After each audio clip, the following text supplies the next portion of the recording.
Did you hear that? Actually, I'm just going to make a small adjustment. You may now also speak. So amazing. About every 4 months, I get an email about something every 4 months ahead. Somebody says, "Would you be awfully kind and do a taster lecture for the MBA potential MBA student?" And you always look at your diary and you go, "Yeah, that seems to work." And then the day comes around and you think, "Oh God, why did I say yes to that?" Beautiful day, you know, no other reason to come to school whatsoever. Not all of my colleagues are, you know, in places like, you know, South Africa and Greece and rural Oxfordshire. Anyway, thank you for coming in, struggling into Oxford on a hot Friday. So I think my job every year is to sort of give you a feeling of what an actual class might be like. So a bit about myself. I'm an economist. I used to be a lawyer. Law was not for me. I practiced for 3 years in the City of London. I was an undergraduate here at Oxford, where I read PPE. Then I did a master's degree in the LSE and went to America and did my doctorate in America. And then I became an academic. My first job was in Hong Kong, just because I wanted to live there for a bit. I still go back there a lot. I didn't like Boston, Massachusetts much, but I loved Hong Kong. Sorry if you're from Boston. My son was born there. It's major selling point. There are lots of places in America I do like, but not Harvard.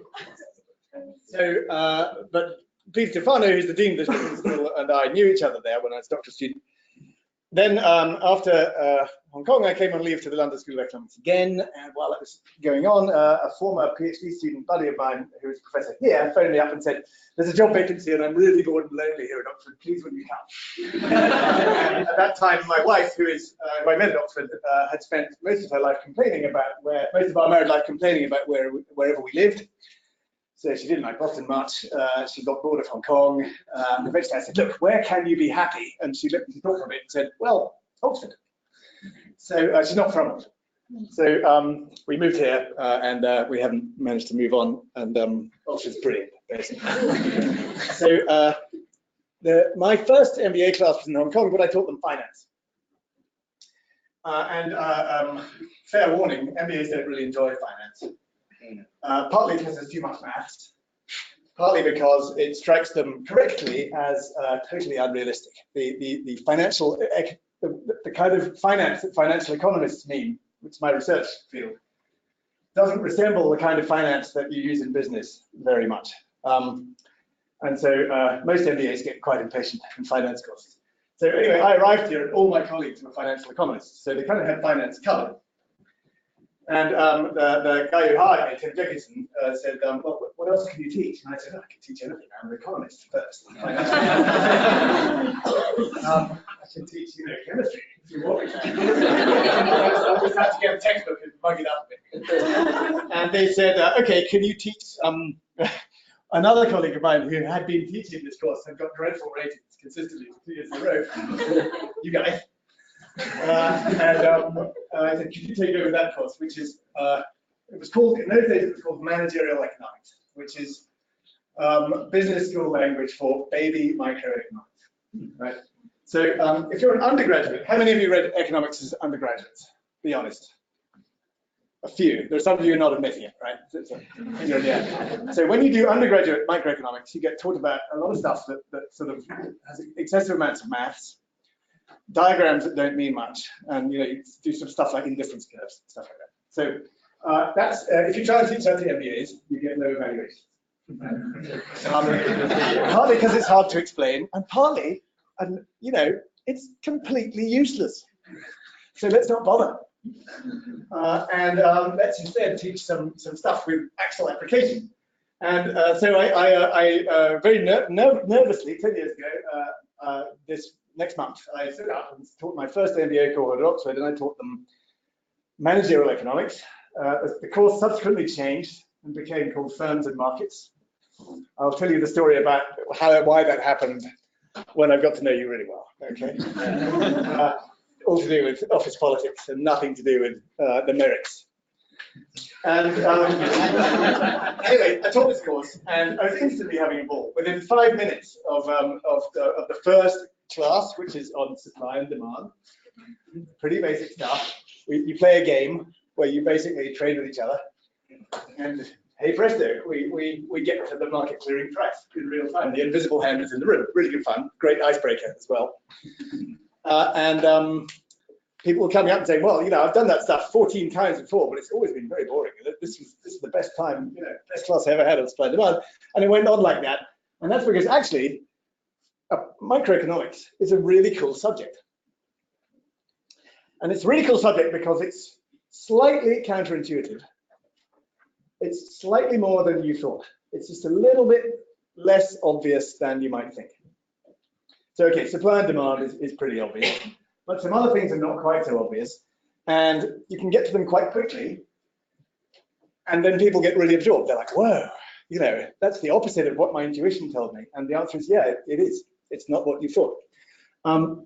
So one of the things we get onto quite quickly is a question that is of burning interest to real business people, and probably in the NGO sector as well, which is, oh, before I get to this, I should plug my own course, right? So this is a core course, or from a core course. You have a core course is a course you have no choice about taking, right? You have to take it, you have to pass it. The whole cohort takes the core courses, and they're really fun to teach. And we have traditionally given them to junior faculty to teach, because as faculty, your job is to get tenure, right? Which means you have to publish papers. Which is a real sweat, I can tell you. Right? So that's what faculty really care about. They care about research. Teaching evaluations, so long as they're okay, don't matter at all. Right? So you sit there thinking the faculty are here to teach you. They're not. They think of you as a tedious irritation. But the good ones don't reveal that. And the really good faculty actually really enjoy teaching MBAs anyway. And some of my best lifelong buddies have come out of the MBA and EMBA program. Not many, but a couple. And I'm hoping that one of them is going to make me very, very rich very soon. So, and you know, very cool things have happened here. So I teach a course which I invented myself, which is the only course of its kind in the world. After teaching this course, which I'm about to give you a very short taste of it from, I found myself moved on to another elective course on corporate valuation. There's nothing to corporate valuation, it's all practice. It's not a field. So I'm an academic. Right? I'm interested in concepts and ideas. The concepts and ideas that underpin corporate valuation, you can explain in 3 minutes. So I did. And then we had 8 more weeks of corporate valuation. I heard somebody complaining earlier about lack of cases. Well, boy, did we have cases. And I can remember introducing the 4th case going, the 4th case of corporate valuation, just work through it and then we'll discuss, you know, should you buy shares in Iridium, a satellite manufacturer, or not? Because I really don't care. And it was at that point that I realized I should probably be teaching some other course. And there wasn't one. So I went off and invented one. The first rule of life, and MBAs all know this, is if you don't like your job, invent yourself a better job and do that one. So I was sitting there one day thinking, what is it that we do as economists that is not itself economics, but which the rest of the world doesn't know about? A bit like the American investor who came to London to see what there was in London that he could sell back in America and that the Americans didn't have yet. And on the way from the airport to London in a black cab, he suddenly realized that he was sitting in. That kind of epiphany. Well, there is something that we all understand as economists that the rest of the world doesn't understand at all. And we're drilled in it at graduate school when we're doctoral students. And before that, nobody ever mentions it. And it is the science of how to distinguish causation from mere correlation. Okay? And that has a name in the field. It's called identification. So I called the course identification, and nobody understood what that meant. So I have just changed the name. It's now called How to Separate Causation from Correlation. Because it usually spell that. That's an elective. I teach it. You can take it in the summer. It's useful to you even if you find the whole of economics completely boring. And the reason why economists invented it is because they have uniquely special problems. If you want to know if a particular gene causes cancer, what you do is you clone the gene 5 billion times in a treatment group of mice, and in another group you have a control group who don't have the gene. You have random assignment to each group, and then you see if there's a difference in cancer development rates in the two groups, and that's called a randomized controlled trial, and that establishes causation. And one of the earliest classes in the course is to show how it does that. The statistics of estimating causation. There is such a thing, right? And it's very clever. Well, obviously, in economics, most of the questions we care about, you can't really run randomized controlled trials. You can a bit for pricing, actually. And Facebook and Google and people like that do run randomized controlled trials for things like beta testing adverts.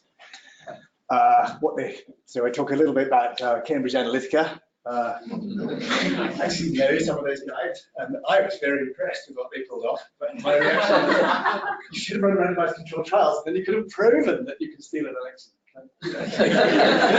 Maybe just explaining.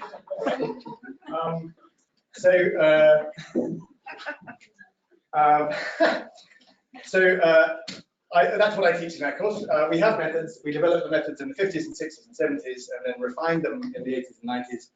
All economics doctoral students and junior faculty understand them instinctively, and nobody else understands them at all. And when we were graduate students, we invited people to come and talk to us at Harvard about what they were doing their research on. And one of the coolest people who ever came was a guy called Steve Levitt, who I'm sure you've heard of because he wrote Microeconomics later.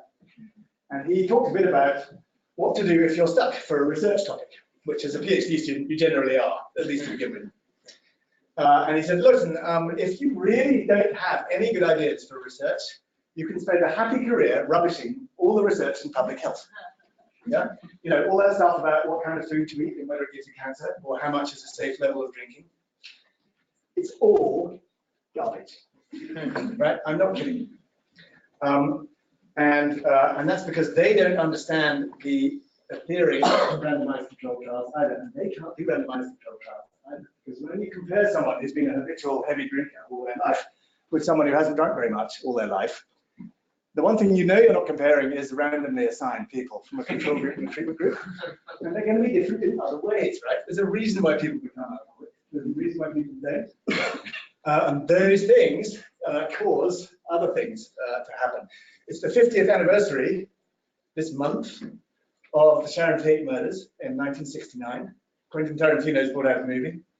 I've been reading Helter Skelter, by the way, highly recommend, very dark and scary summer reading, which is the account by the district attorney of Los Angeles County of how he brought the Manson family to book. And it's an excellent book, but one of the things that you learn is that this mass murderer, Charles Manson, had a very, very tough upbringing, which probably made him what he was, right? And so causation and correlation, it's a very interesting subject. And later on in the course, in your MBA, if you're interested in that, this is the only place on the planet where you can learn those techniques, which will be of general use to you in business. Okay, so that's my plug for my lecture. But I also will be teaching this managerial economics course again because the cohort has grown so much. We're a bit short-staffed. And it's good fun because I like this course. So one of the questions that we sort of hit onto straight away is, how much should I charge for my product? This assumes a couple of things, such as you know what your product is. How many of you have seen The Social Network? Okay, good homework for an MBA program is watch that. But I'm very glad I didn't say it. In my first MBA class were these two tall American guys who looked very like each other. And I came home from my first class and said, wow, there are these people who look like sort of Greek gods. They're probably tall. And I think they must be twins. And my wife said, oh, that's interesting, right? And we got into talking about, in the class, about figuring out what your product was and monopolies. We talked about Microsoft, and then we started talking about, you know, some more recent arrivals like Google and Facebook. And then about 2 weeks after that class, which had gone very well, we were driving back from somewhere, and my wife was reading the Financial Times magazine, and she said, "Oh, Mungo, are these two guys in your class?" And I was driving at them. Yeah, that's them. You know, why are they in a magazine? She said, "Oh, they co-founded Facebook with Mark Zuckerberg, and now they're suing him." So I'm very glad I didn't mention that movie in that first class, but I've mentioned it ever since. So one of the things you learn from the social network is that Mark Zuckerberg didn't know what his product was. Right? He launched an online party, basically, that everybody wanted to join. And his business partner wanted to charge people a fee to join the party. And Mark Zuckerberg was sort of hesitant. He thought, if you do that, maybe that stops the party being cool. And there's this brilliant scene in this Japanese restaurant in New York where Sean Penn, playing Sean Parker, arrives and says, no, you don't want to do that. You don't want to start charging entry to the party when the party's still really cool. We don't know what it is yet. Keep growing it. And that's all very valid, and I agree with all that. But assuming that you do know what your product is and you know what you're charging for, how much should you charge? Right? It's a perfectly basic question that business people face all the time. And the very first thing that I would say that people sometimes find very surprising is that unless you're in a very competitive industry, the price you should charge for your product should be completely unrelated to the costs of what it costs you to make that product. They have nothing to do with each other at all. Right? We spent quite a lot of time in the course elucidating that idea, but costs should not determine prices. Secondly, in an ideal world, you don't charge the same price to every customer. You charge each customer, assuming you're a profit maximizing business, a price that's as close as possible to the maximum they're willing to pay for your product. And you're thinking, how on earth can I possibly do that? And is that moral? And the answer is that in certain circumstances, it may not be moral. But in many circumstances, it is moral, even though a lot of people start complaining about this. There's actually nothing wrong with the idea of charging different customers different prices. I got back from, anyone here from Tanzania? No. Okay, so I got back from Tanzania the day before yesterday after an amazing holiday. And in all of the national parks in Tanzania, quite rightly, if you're not from Tanzania, they charge you a lot of money to enter the park. That's a good thing. Right? So I think $200 to just have for the privilege of walking into the Serengeti, you know, or driving. Don't walk anywhere. If you're from Tanzania and you're local, then it's more like $5, right? So that's a very good example of charging two different people different prices. Another example is drugs for the treatment of HIV, right? Which there's a problem here because lots of people in Africa have HIV who need treatment and they don't have a lot of money.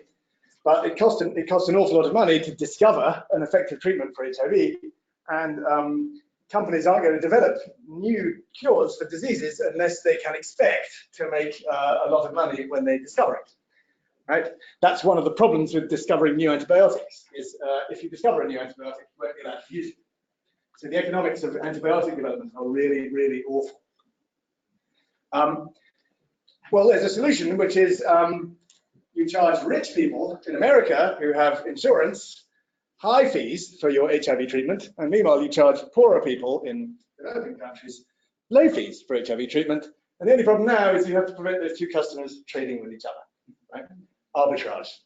So let's assume that you can prevent arbitrage. That's sometimes going to depend on the nature of the good. And I think I have some slides on that. But the question is really, how can I go about doing something that approximates first-degree price discrimination, it's called. That is charging people a price that's close to what they're willing to pay for my product, because that is profit maximizing, and nothing else is. So before the internet came along, this was a more difficult problem than it is now. The internet has, in this slide, which I have to be honest, dates back a little while, it says the internet has the potential to make fixed prices big in the past. So after I'd been teaching this class for about 5 years, I went to a drinks party just before Christmas of having just taught this class of some parents of another kid at our kid's school, and was introduced, this is the English amateur tradition I'm talking about now, to somebody who introduced me as a professor of psychology. He said, oh, Mungo, I've been asked to talk on the BBC radio tomorrow about how the internet affects prices. I was like, okay, how are you qualified to do that? I didn't ask that question. He said, obviously, the internet is going to make all prices converge, isn't it? So that we all get charged the same. And I said, oh, it's funny you should say that, Oliver, because I have a class that says exactly the opposite. And he got interested, and I basically told him my class. And he then appeared on the radio the following morning and took my position, and was attacked, by all these people at the BBC who phoned me up afterwards. But that's another story. So, in the early years of the internet, it's true that prices appeared to converge. There was a study done of California real estate brokers that showed that the fees that different real estate brokers in the same region charged their customers to buy houses varied substantially before they all got websites. But as soon as they got websites, customers were able to surf the internet, compare their prices, and pick the lowest fee real estate broker, which means if you're a higher fee than the lowest fee real estate broker, you're not going to be in business for long. So everybody converged, and everybody started charging the same real estate fee. So price transparency produced convergence of prices in the California real estate brokerage market in the 1990s. And that's because consumers were using the internet to learn about producers. Now that can go on for a bit, but if you're a student of evolutionary biology, for example, or anything like that, you know that it doesn't end there, right? We live in a world with arms races. If we get a military advantage over the Russians, that doesn't mean it's game over, the Russians lost. It means the Russians are now going to work to develop something that protects them from our military advantage, right? And then if they develop that, then we keep going, right? And that's what an arms race is. In nature, you see the outcomes of arms races are things like the very elaborate nests of the weaver bird, or the enormous stags of the stag beetle, or something like that. These are, it's got to be slight, or the very tall height of trees. The reason why trees are tall, we think, is because if you're a tree, you need sunlight, and to get sunlight, you have to get to the forest canopy, which means you have to be slightly taller than the other trees. So if the rule of life is be taller than the other trees, after a while, trees are going to be tall. Yeah. These things are called arms races, and the internet is a great example of arms races. The problem in economics, in producers versus consumers, is that producers over time are going to tend to win at the expense of consumers for pretty obvious reasons. How much do you really care if you're being slightly ripped off for buying some product that you don't buy very often and you don't spend very much money on? Not that much, I would hope, right? You're probably not the sort of people who spend an awful lot of time doing price comparisons in order to make sure that they're getting absolutely the best deal and saving every possible cent they possibly could on what they're buying. You probably go online and think, I need a hotel room in Los Angeles next week that's within easy distance of UCLA. $300, that's about right. My research funding group here won't object to that. They'll refund it. So I'm buying. I'm not going to search every single room in the region in order to find, the best deal. Now, hotels know that. Right? Hotels, on the other hand, they spend every waking hour figuring out how to charge you as much as possible for your room, right? So you're doing this 10 minutes once a year. They're doing it every day. In other words, for you, it's just lunch. For them, it's life, right? So producers are going to spend a lot of resources in learning about consumers, whereas consumers might not spend all that many resources learning about producers, although there are some workarounds. We can discuss them if you come here in class. They're quite fun. It became obvious to certain thoughtful commentators by the end of the 90s already, the early 2000s, that this price convergence, this price transparency on the internet for consumer goods anyway, wasn't going to last. And so it is proven. It is now the case, and in fact it was even the case 10 years ago when I first started teaching this class, that nobody pays the same for a product that they buy online. Now you can test this, you can amuse yourself between now and September, next September by playing around with this. My favorite example of this at the moment is when I tried to buy, in a hurry, a ticket to go to Paris on the Eurostar from London at short notice in a few days. And I was on my laptop. So I typed away my laptop and I got to the website and I was about to buy the ticket and the price was something like 120 euros. And then the website crashed. So then I did a bit of swearing. And I couldn't get it booted up again on my laptop. So I got out my iPad and I did the job on that. Now, I got to the same website, and I got to the same dates, and I was booking the same train, and the price was lower. It was about 20 euros cheaper. And I began to think, they know not much about me, actually. They can't see me. They can't observe who I am. They haven't hacked my webcam, as Euros are. At least I don't think they have, because there are rules.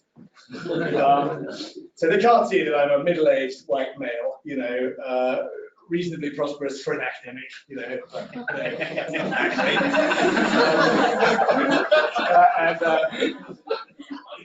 All they really know about me is I'm coming in on a, you know, at one stage I'm somebody coming in on a laptop from London, and then now I'm somebody coming in on an iPad from London. Apparently, coming in on an iPad means that I'm less willing to pay a high price, probably because I'm younger, hipper, if I'm using an iPad, something like that. Ergo, a bit poorer. Yeah, more price sensitive. So the computer algorithm just literally charges a lower price. Now, running that kind of strategy online is fine. It's a little bit risky. You know, people can rumble you. Sometimes people get annoyed. But Amazon very early on figured out a workaround for this. Instead of, they discovered that if they sold the same book at different prices to different customers, people got annoyed. So they didn't. The book costs the same wherever you buy it, but then you have to get the book delivered. The delivery costs enormously, and of course, don't forget that what you're paying Amazon is the price of the book plus the delivery cost. Right? That's what you're paying Amazon, and that is actually the price of the book. So you can translate this arms races. You can say, oh, I live in a really squalid housing estate in North London, where it's really dangerous to deliver the good. Right? But Amazon probably figure out that you don't. Yeah, or they'll say, okay, that's fine, you can go and pick it up from there then, right? But you better take some serious protection. And so on. And that's how price discrimination can run. And that's how the internet really made fixed prices a thing of the past, and why now consumer prices have diverged, and nobody pays the same for anything on the internet anymore. And since we buy most of our stuff on the internet, nobody pays the same for anything. You might think that we all pay the same in a supermarket, but is that the case? If you're in a walk-in supermarket, when you buy a can of beans, are you necessarily paying the same as everybody else? How can the supermarket make sure that it charges different people different prices? You might be too young to remember this.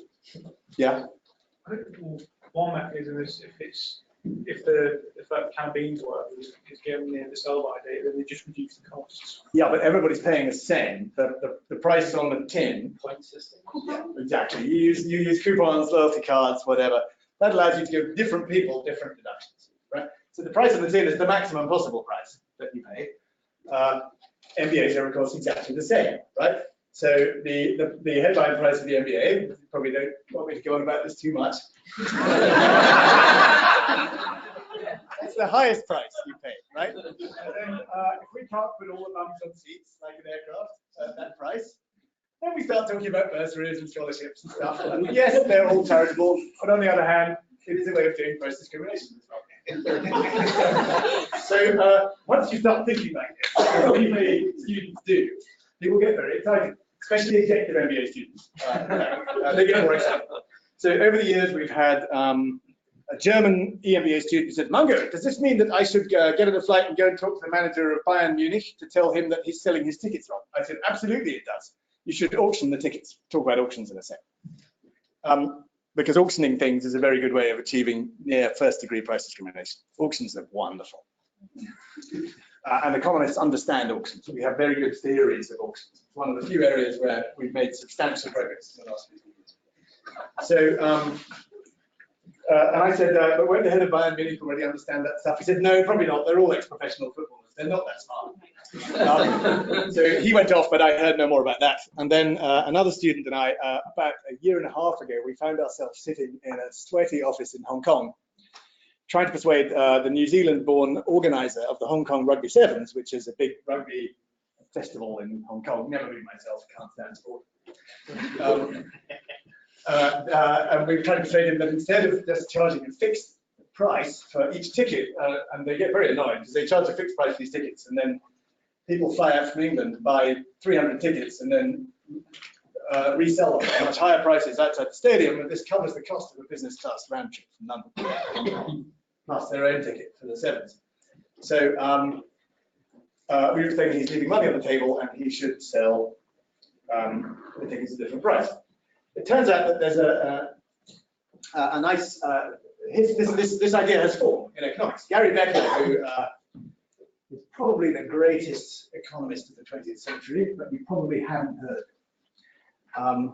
The big five, Tanzania again, are probably John Maynard Keynes, Milton Friedman, Gary Becker, Ronald Coase, and Alfred Marshall. Right? They're the sort of the greatest economists who lived at some part of their lives in the 20th century. Gary Becker died the most recently, at which point many researchers sort of heaved a sigh of relief and said, "Oh, thank God, he was starting to make us all look very stupid." Becker used to set a problem for his undergraduate class at Chicago, where he would say, explain why tickets to rock concerts aren't auctioned, that they're all sold at the same price, or very nearly the same price. Just come back with an explanation that convinces me, Gary Becker, that you found out why. And he said, in 20 years of asking this question, I never had a convincing answer, although some people pointed out that concert tickets are a social good. Because nobody, my son's going to Reading Festival now, he's just done his GCSEs, they're all off to hear the Foo Fighters and Billie Eilish and all that stuff. They all pay the same prices for their tickets. Wrong. One of the reasons why, let's think about what you wouldn't want to happen, right? So the Hong Kong Rugby Sevens guy refused to entertain our idea of auctioning tickets because he said he didn't want to kill the buzz. So imagine that you pay $1 million to go and hear the Rolling Stones, who are in September giving yet another farewell last ever in the Rose Bowl in Pasadena in Los Angeles. I was thinking of going because at some point they really will die. I will regret not having seen them before. But actually I'm too busy. So suppose you pay $1 million to go in here and make him keep, sort of creak up and down the stage one last time. And you turn up, and in fact, it turned out that the tickets were just too expensive and there's no one else there, right? So you would probably be quite good fun, actually.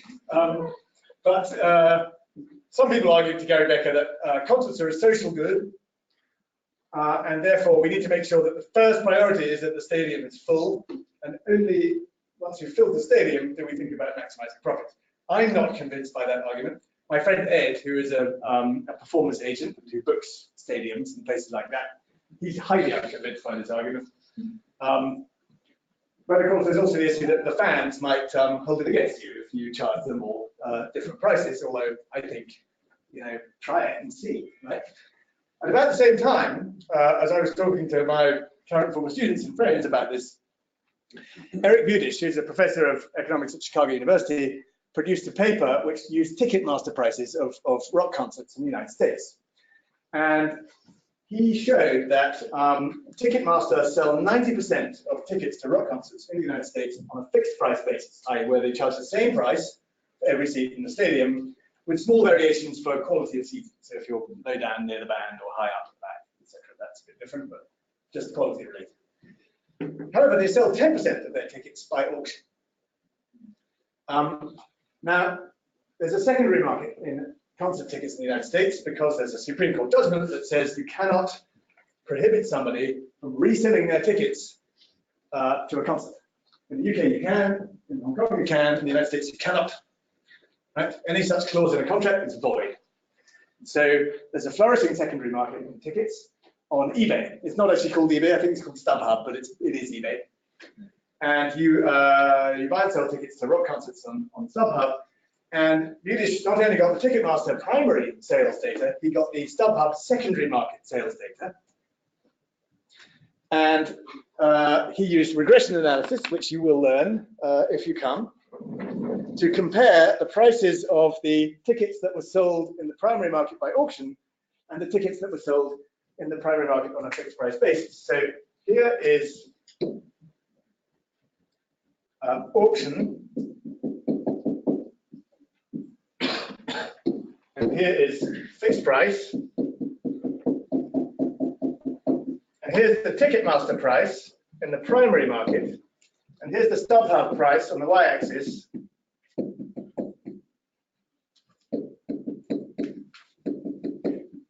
On the y-axis, and he's going to compare the 10% that was sold by Ticketmaster in the primary market using an auction method, and the 90% that was sold in the primary market using a fixed method. And he showed here that the prices in the secondary market are remarkably close to the prices in the primary market. Right? If you regress the StubHub price in the secondary market of a rock concert ticket in the United States on an auctioned primary market Ticketmaster price, the primary market Ticketmaster price explains 90% of the variation in the secondary market price. That's an R squared of 90%. It's the only thing that explains variation in the secondary market price, and there's a very small markup of about 1.5%, which is you can think of as a market maker's fee for buying tickets from Ticketmaster and reselling them on StubHub. Okay, so this looks like an efficient market in the sense that Ticketmaster is capturing almost all the surplus for the people who are organizing the rock concert, i.e. the stars and their agents. By contrast, but that's only 10% of the tickets. 90% of the tickets are sold this way, and here there's no relationship at all between the secondary market price and the primary market price, none. The primary market price has no expansion power for the secondary market price. The R squared is like 5%, but the average markup is about 150%. In other words, the average ticket resold in the secondary market that's been sold on a fixed price basis in the primary market today in the United States is about 2.5 times higher in the secondary market than in the primary market. And that's scalpers making money off prices that are wrong. So why do concerts do this? Why do they do this thing? And that's what Gary Becker could never figure out, and he could never get his students to figure out. But being a smart guy, he asked his students to think about it. It's better to have, over the years, 2,500 reasonably smart people thinking about a problem independently of each other, than you spending all your life thinking about the problem, because you're more likely for someone to figure it out. But in the event, nobody did. Werner von Braun, who was the ex-Nazi war criminal head of the US rockets program in the 1950s and 60s, basically when he was captured by the Americans, he was given the option of death or United States citizenship and a good job running their rockets program. He did not hesitate. There's a very good film there. I was talking about it. He was once asked, why do you use humans to put in space rockets when it's so dangerous? And he said, because humans are the cheapest supercomputer it's possible to manufacture, and there are proven and popular ways of making more of them. Bob Hope, who's an American comedian, said the reasons why the Americans got to the moon before the Russians is because our Germans were better than their Germans. And Werner von Braun is a good example. So there's Gary Becker trying to figure out the answer to this question, and he didn't. He said in his memoirs, I never found a satisfactory answer to the question. So here's my riff on this. We may or may not be doing the right thing when we do fixed prices for concert tickets or sporting events. I think not, but some people think. Okay, but there is another industry where there cannot possibly be a social good aspect to this, and that is the car parking industry.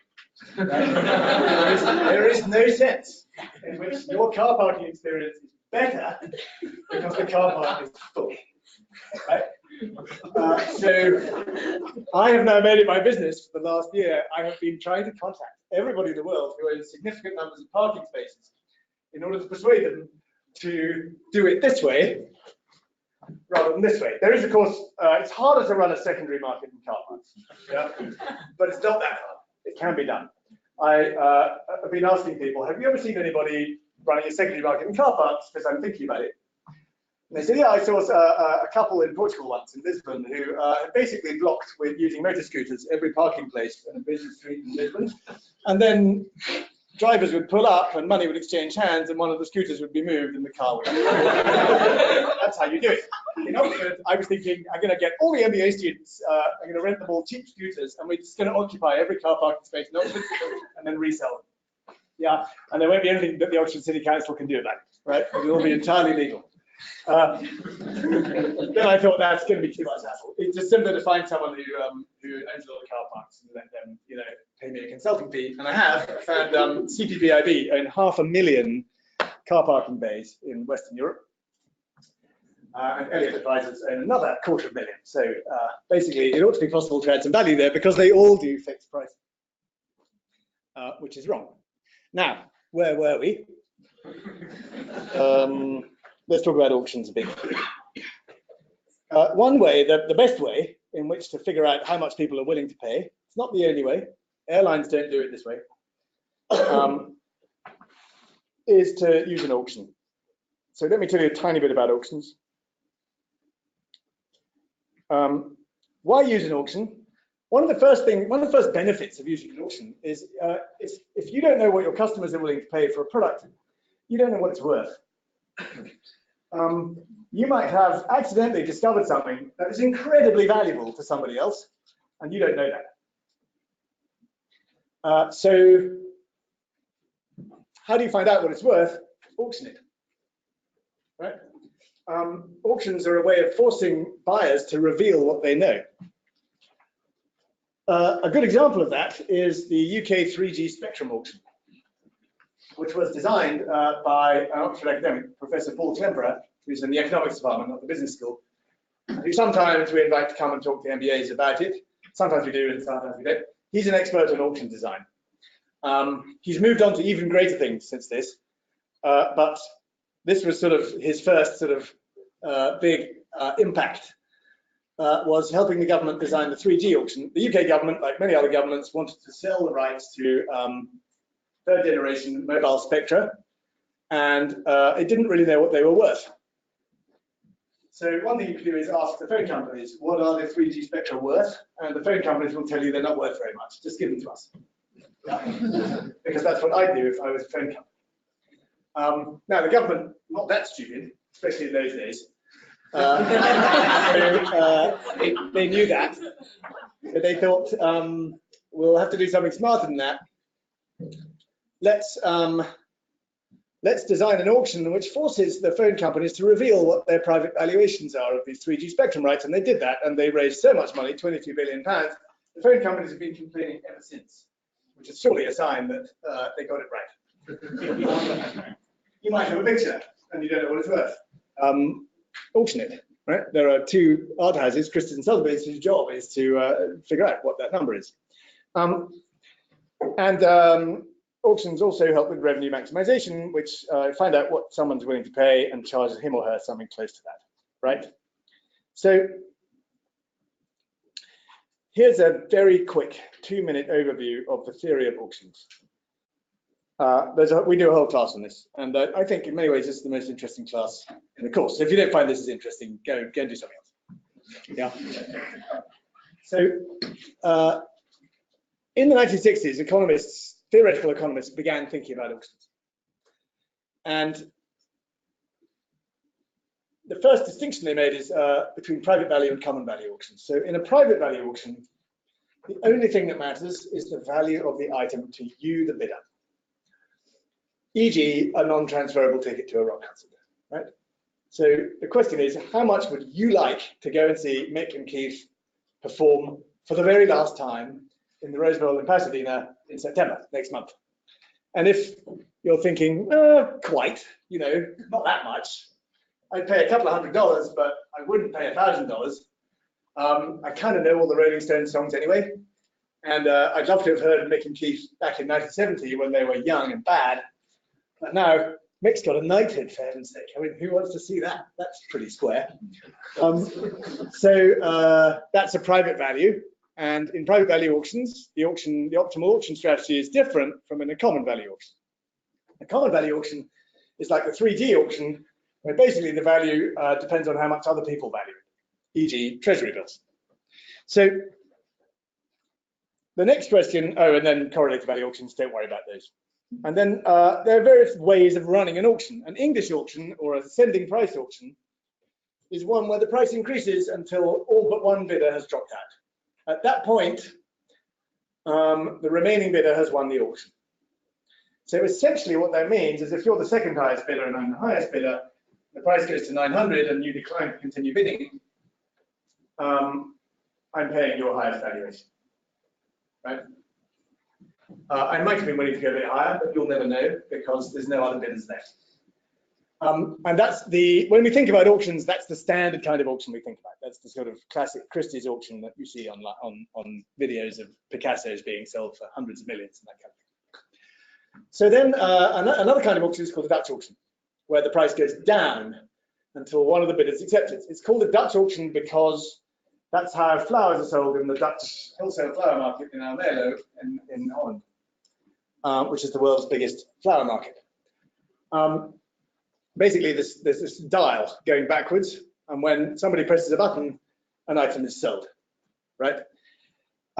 And the point there is that nobody learns anything about what other people are willing to pay until the auction is over. And we also talk about sealed bid auctions, where everybody writes down a number on a piece of paper or does the electronic equivalent, puts that in an envelope, puts their name on the envelope, puts in the envelope. The auctioneer collects the envelopes, opens them, looks at all the bids and says, oh, the winning bidder was you, right? And probably we don't reveal much more information than that. In a tender auction, which is an auction to sell instead of an auction to buy, and I'm sure that many of you in business have had to participate in these things, you put in a price which is the minimum price at which you're willing to do a job. That's a tender. And they're often run by sealed bid. And sometimes you not only reveal what the highest bid was, you might reveal the second highest bid and the third highest bid. Well, in the case of a tender, the second lowest offer and the third lowest offer.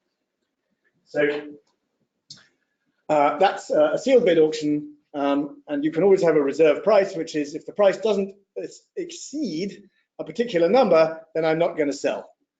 At Christie's, when selling artworks, there is a reserve price.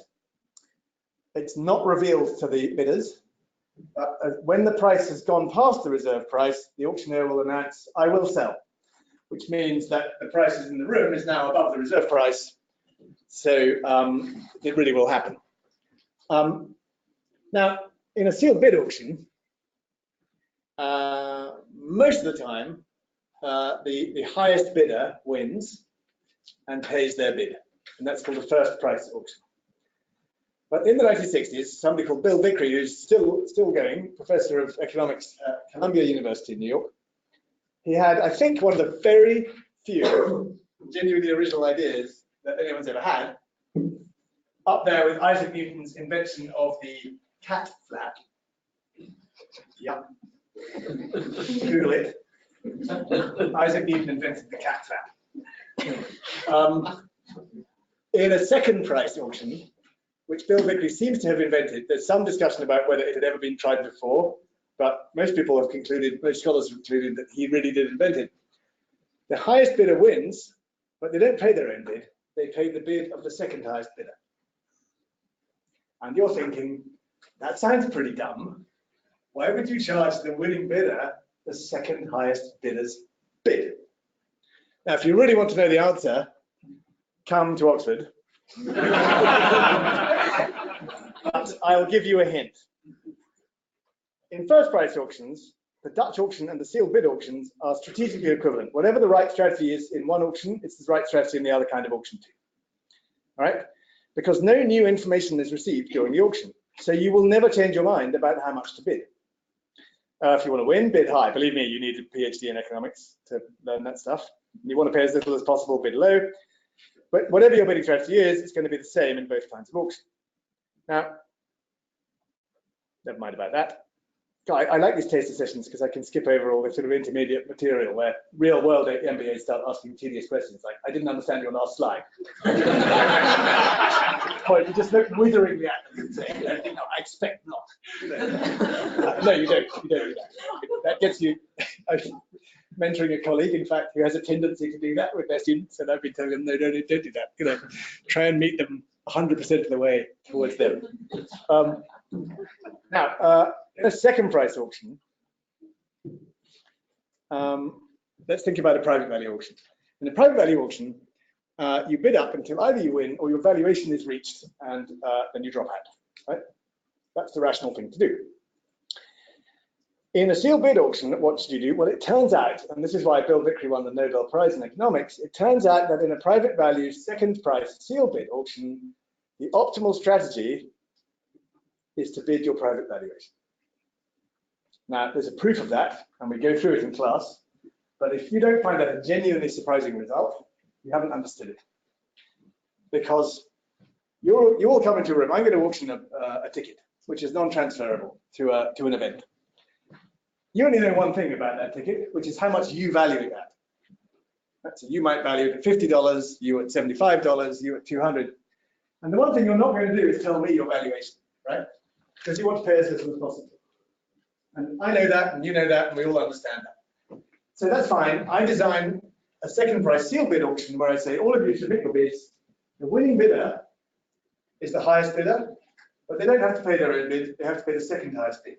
And I can prove from that it's a dominant strategy, the best bidding strategy compared to all other possible bidding strategies, to write down your private valuation and put that number in the envelope. So I just invented a mechanism for getting everybody in the room to reveal the truth.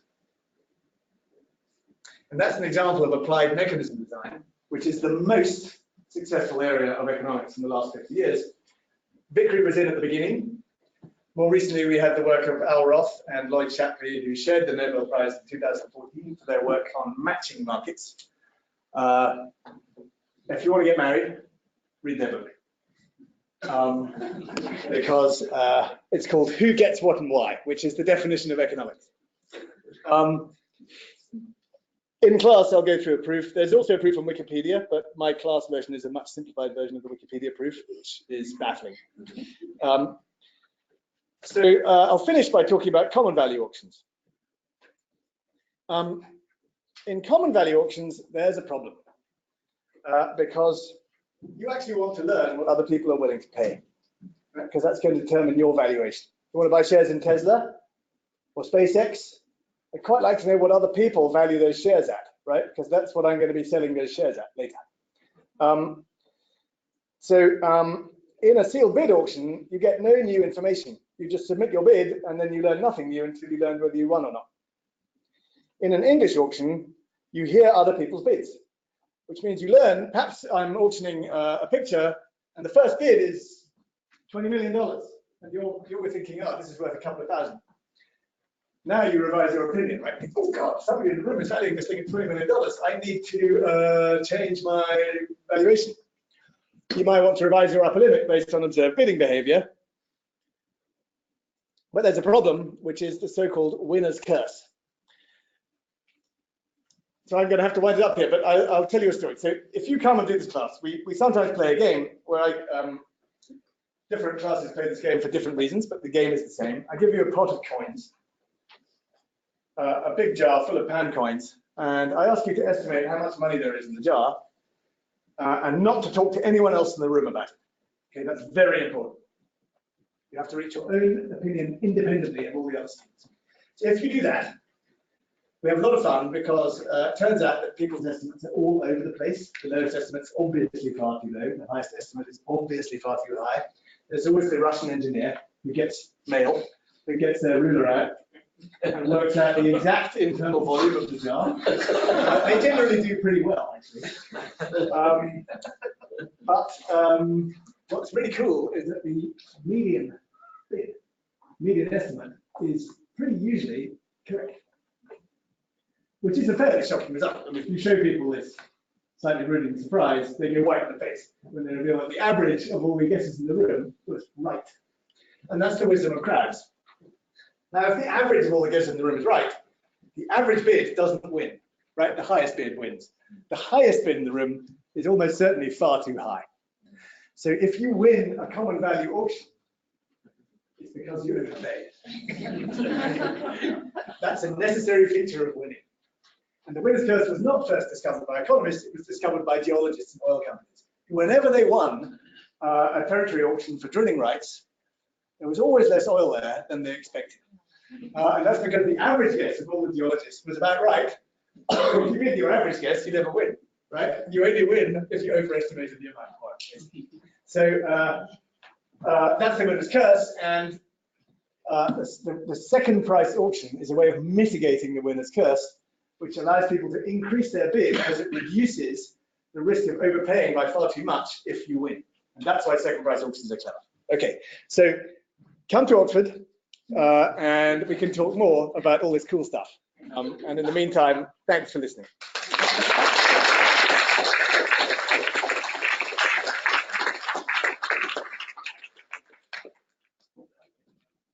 And it's glorious weather outside, so you can go to the pub